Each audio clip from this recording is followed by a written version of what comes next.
Assalamualaikum warahmatullahi wabarakatuh. Anak-anak, untuk kali ini Ustazah akan menyajikan sebuah video yang berjudul Kisah Nabi Yusuf alaihi salam. Selamat menyaksikan. Ini diceritakan dalam Al-Quran, surat Yusuf ayat 4 hingga 15. Ketika Yusuf kecil menceritakan mimpinya kepada Nabi Yakub, bertambah pula kecintaannya kepada Yusuf.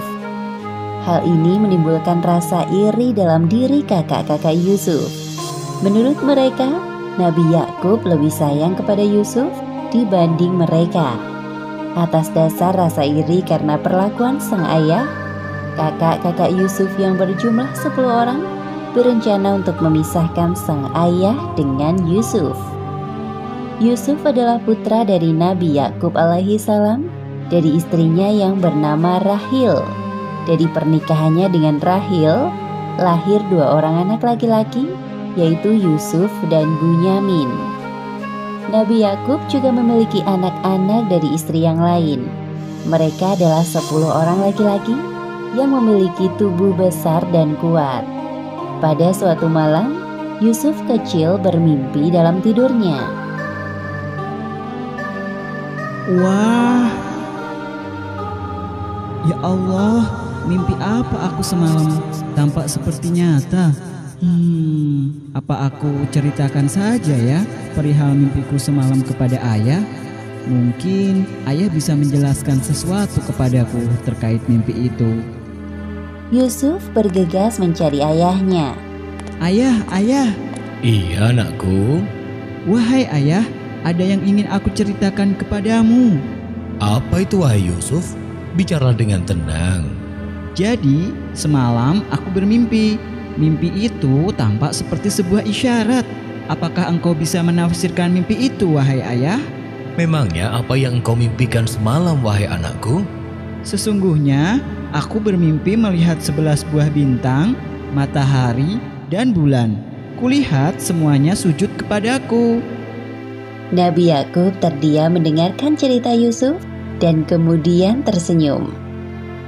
Hai anakku, janganlah kamu ceritakan mimpimu itu kepada saudara-saudaramu. Maka mereka akan membuat makar atau untuk membinasakanmu. Sesungguhnya, Syaitan itu adalah musuh yang nyata bagi manusia. Mimpi Yusuf tersebut merupakan sebuah isyarat kenabian. Baiklah ayah, aku akan merahasiakan tentang ini. Tapi apa maksud dari mimpiku itu? Satu hal yang harus engkau ketahui anakku, bahwa Allah telah menyiapkan kehidupan yang mulia untukmu kelak. Nabi Yakub mencium kening Yusuf dengan penuh rasa cinta. Setelah peristiwa itu, kecintaannya kepada Yusuf semakin bertambah. Ia sadar bahwa Yusuf kelak akan meneruskan perjuangan dakwahnya. Kepribadian Yusuf yang menyenangkan menambah kehangatan dalam keluarga Yakub. Namun hal tersebut tidak berlaku bagi kakak-kakak Yusuf. Pada suatu malam, kakak-kakak Yusuf yang berjumlah 10 orang mengadakan rapat rahasia. Mereka mencari cara untuk memisahkan Nabi Yakub dengan Yusuf. Sesungguhnya Yusuf dan saudara kandungnya Bunyamin lebih dicintai oleh ayah kita daripada kita sendiri. Padahal kita ini adalah satu golongan yang kuat. Sesungguhnya ayah kita adalah dalam kekeliruan yang nyata. Benar sekali wahai saudaraku. Ayah seolah-olah tidak ingat bahwa kita lebih kuat dan cekatan dalam bekerja. Lantas apa yang sekarang harus kita lakukan wahai saudaraku? Bagaimana jika kita bunuh saja Yusuf? Atau kita buang ke tempat yang jauh agar perhatian ayah tidak melulu kepadanya. Kemudian setelah itu kita bertaubat kepada Allah. Sebentar. Aku tidak setuju jika kita membunuh Yusuf. Dia itu adik kita, apalagi ayah kita seorang nabi. Rasanya tidak pantas. Bagaimana jika kita masukkan dia ke dalam sumur agar nanti Yusuf dipungut oleh para musafir dan dijual oleh mereka? Bagaimana saudara-saudara?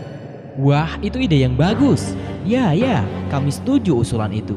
Iya benar, setuju. Iya, setuju.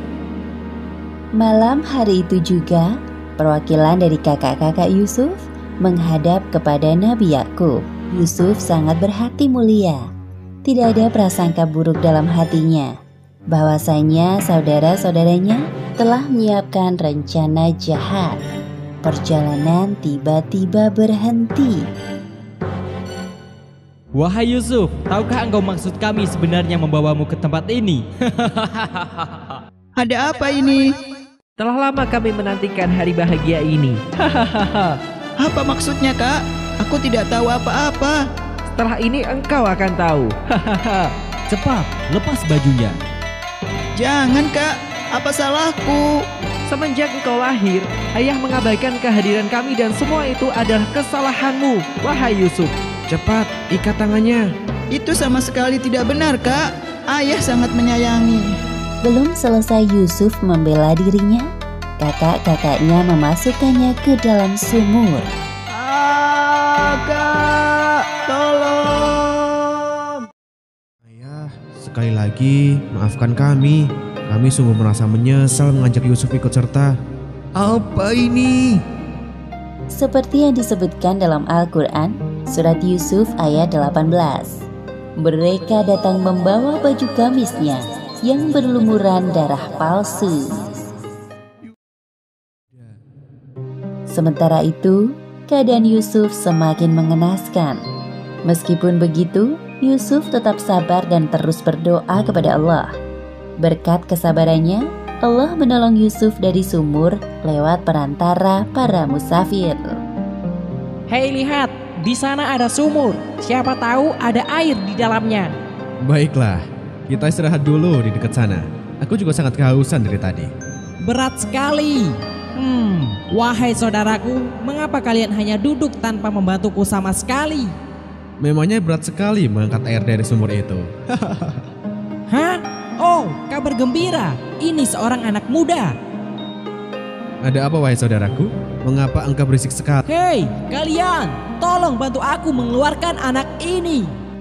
Para musafir itu bersama-sama menolong Yusuf keluar dari sumur. Pada masa Mesir kuno, bukan hal yang aneh melihat anak seumuran Yusuf bekerja atau diperjualbelikan sebagai budak. Wahai Al-Aziz, aku perhatikan dari tadi. Sepertinya engkau sedang mencari sesuatu. Aku punya seorang budak. Dia anak muda yang tampan. Siapa tahu engkau berminat mempekerjakannya di rumahmu. Biarkan aku melihatnya dulu. Kemudian musafir itu mengajak Al-Aziz menemui Yusuf di rombongannya. Pada saat melihat Yusuf, muncul rasa senang dalam hati Al-Aziz. Tanpa banyak berpikir, beliau menerima tawanan musafir. Berapa engkau menjualnya padaku? Sebagaimana yang disebutkan dalam Al-Quran, surat Yusuf ayat 20. Dan mereka menjual Yusuf dengan harga yang murah, yaitu beberapa dirham saja, dan mereka merasa tidak tertarik hatinya kepada Yusuf. Kisah ini diceritakan dalam Al-Quran, tepatnya pada surat Yusuf ayat 30 hingga 34. Setelah tuduhan Zulaikha terhadap Yusuf terbukti tidak benar, Al-Aziz meminta Yusuf untuk bungkam. Meskipun Yusuf tidak pernah buka suara, berita memalukan tentang Zulaikha menggoda Yusuf telah menjadi perbincangan para wanita di kota Mesir. Akhirnya demi menghindari fitnah, Yusuf memilih tinggal di dalam penjara selama beberapa waktu. Menginjak usia dewasa, Yusuf diangkat oleh Allah Subhanahu wa Ta'ala menjadi seorang nabi. Beliau ditugaskan untuk melanjutkan risalah kenabian dari ayahnya, yaitu Nabi Yakub, dan dari kakeknya, yaitu Nabi Ishak. Nabi Yusuf berdoa kepada Allah agar diselamatkan dari godaan dan fitnah manusia. Doa Nabi Yusuf sebagaimana disebutkan dalam Al-Quran, surat Yusuf ayat 33. Wahai Tuhanku, penjara lebih aku sukai daripada memenuhi ajakan mereka kepadaku. Dan jika tidak engkau hindarkan daripadaku tipu daya mereka, tentu aku akan cenderung untuk memenuhi keinginan mereka. Dan tentulah aku termasuk orang-orang yang bodoh. Kemudian Allah menjawab doa Nabi Yusuf sebagaimana disebutkan dalam Al-Quran, surat Yusuf ayat 34. Maka Tuhannya memperkenankan doa Yusuf, dan dia menghindarkan Yusuf dari tipu daya mereka. Sesungguhnya Dialah yang Maha mendengar lagi Maha mengetahui. Wahai Al-Aziz, apakah benar bahwa engkau memanggil kami untuk memasukkan Yusuf ke dalam penjara? Maaf jika saya lancang. Wahai Al-Aziz, sepengetahuan kami, Yusuf tidak bersalah. Wahai pengawal, ketahuilah bahwa sesungguhnya hal ini aku lakukan atas permintaan Yusuf sendiri dan agar supaya orang-orang tidak terus-terusan membicarakan Yusuf. Hal tersebut membuatnya tidak nyaman. Lagi pula, keberadaannya di penjara tak lama, setidaknya sampai semua keributan ini selesai. Kisah ini disebutkan dalam Al-Quran, Surat Yusuf ayat 35 hingga 42. Selama berada di dalam penjara, Nabi Yusuf mengajak para tawanan untuk kembali kepada ajaran Tauhid, yaitu mengesahkan Allah Subhanahu wa Ta'ala, mengenal Allah. Sampai pada suatu ketika, malam itu kedua teman Nabi Yusuf di dalam penjara tertidur pulas. Sementara Nabi Yusuf masih khusyuk beribadah.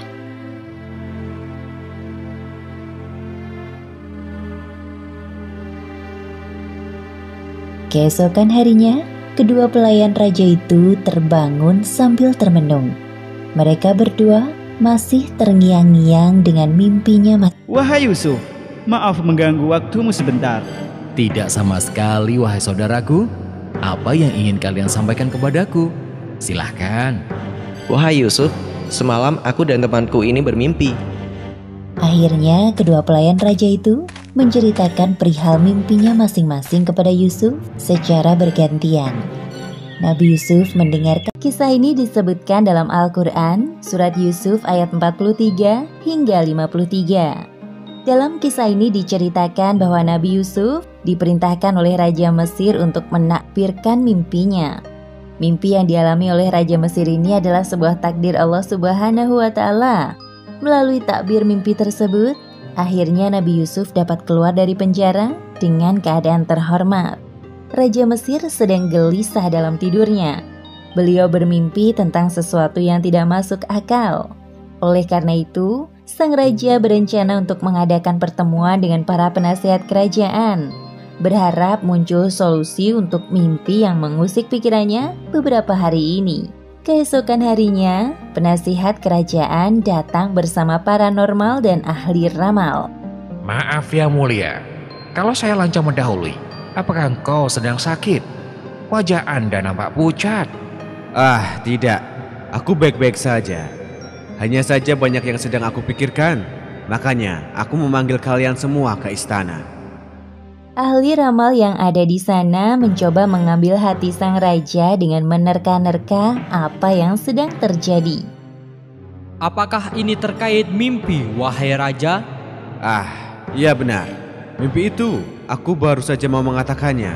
Engkau sungguh pintar menerka. Wahai raja, jika engkau menceritakan perihal mimpi itu kepada kami, niscaya kami akan berusaha mencari tabirnya. Sesungguhnya aku bermimpi melihat 7 ekor sapi betina yang gemuk-gemuk dimakan oleh 7 ekor sapi betina yang kurus-kurus, dan 7 bulir gandum yang hijau, dan 7 bulir lainnya kering. Para tamu yang hadir mendengarkan penjelasan raja dengan seksama. Setelah sekian lama berpikir, belum ada satupun kalimat keluar dari mulut mereka. Kemudian raja meneruskan penjelasannya. Hai orang-orang yang terkemuka, terangkanlah kepadaku tentang takbir mimpiku itu, jika kamu dapat menakbirkan mimpinya. Pelayan kerajaan masuk membawa minuman.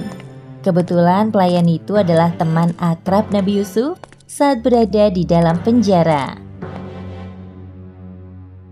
Wahai Raja, saya membawa minuman yang sangat lezat, hasil panen anggur dari perkebunan istana tadi pagi. Silahkan dinikmati, wahai Raja dan tuan-tuan semua. Ah, kau datang di saat yang tepat.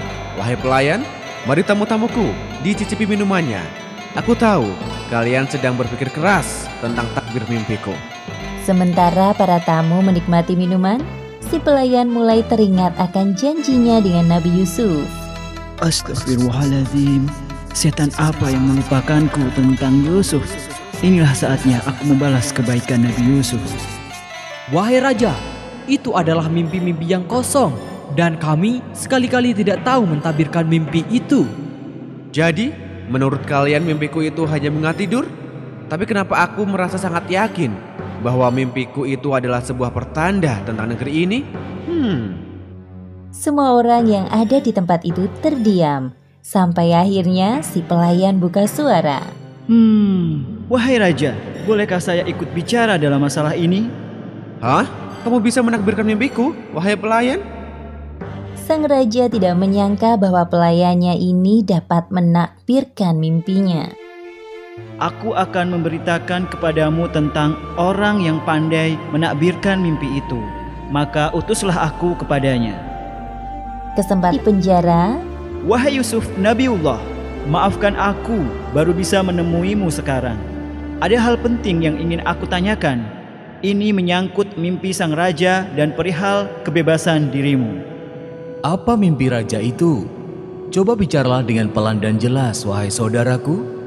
Wahai Yusuf, orang yang amat dipercaya, terangkanlah kepada kami tentang 7 ekor sapi betina yang gemuk-gemuk dimakan oleh 7 ekor sapi betina yang kurus-kurus, dan 7 bulir gandum yang hijau dan 7 lainnya kering, agar aku kembali kepada orang-orang itu sehingga mereka mengetahuinya. Kemudian Nabi Yusuf berdoa sejenak. Lalu beliau baru menjawab, Supaya kamu bertanam 7 tahun lamanya, sebagaimana biasa. Maka apa yang kamu tuai hendaklah kamu biarkan di bulirnya kecuali sedikit untuk kamu makan. Oh, jadi begitu. Maafkan aku memotong. Lanjutkan penjelasan, wahai Yusuf. Kemudian, sesudah itu akan datang 7 tahun yang amat sulit, yang menghabiskan apa yang kamu simpan untuk menghadapinya, yaitu tahun sulit, kecuali sedikit dari bibit gandum yang kamu simpan. Kemudian, setelah itu akan datang tahun yang padanya manusia diberi hujan dengan cukup, dan di masa itu mereka memeras anggur.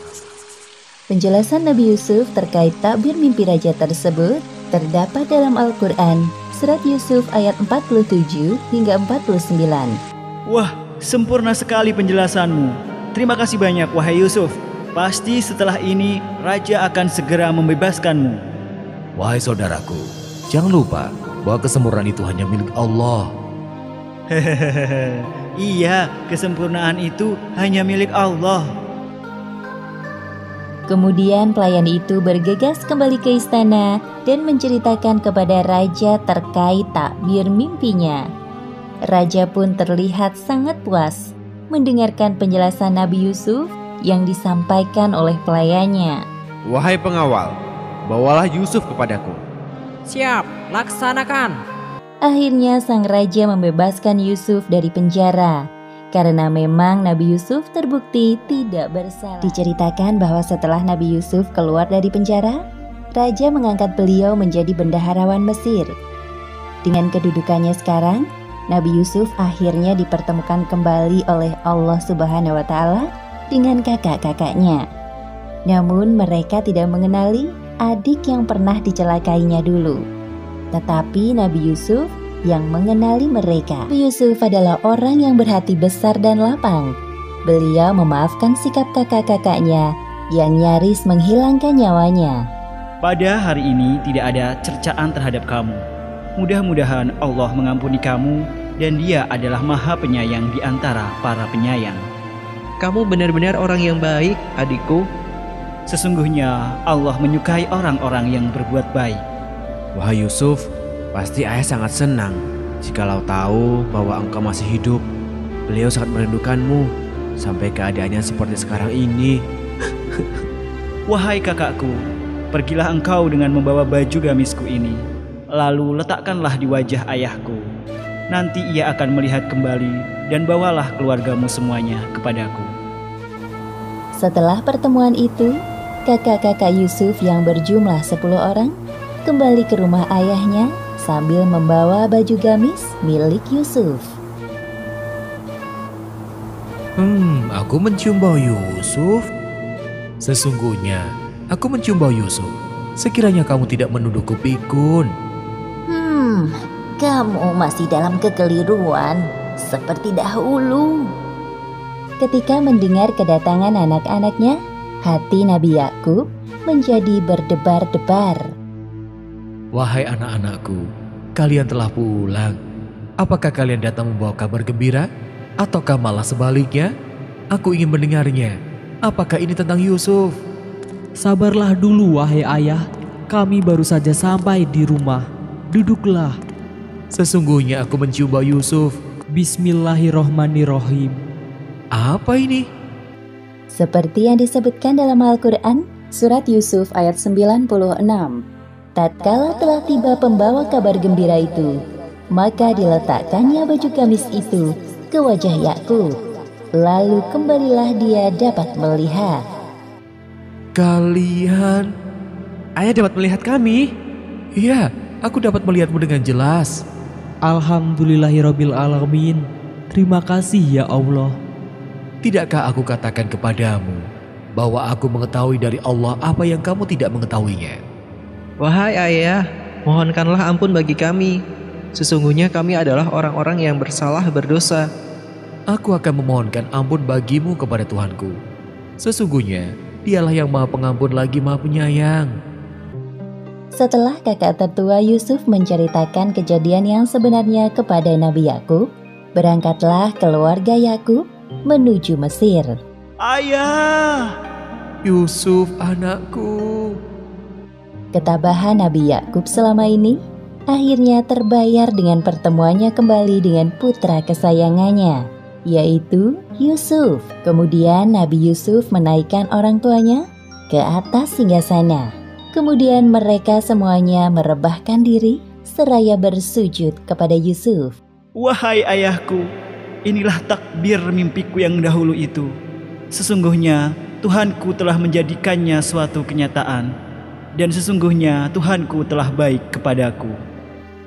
Demikianlah akhir kisah Nabi Yusuf alaihi salam. Wallahu a'lam bishawab.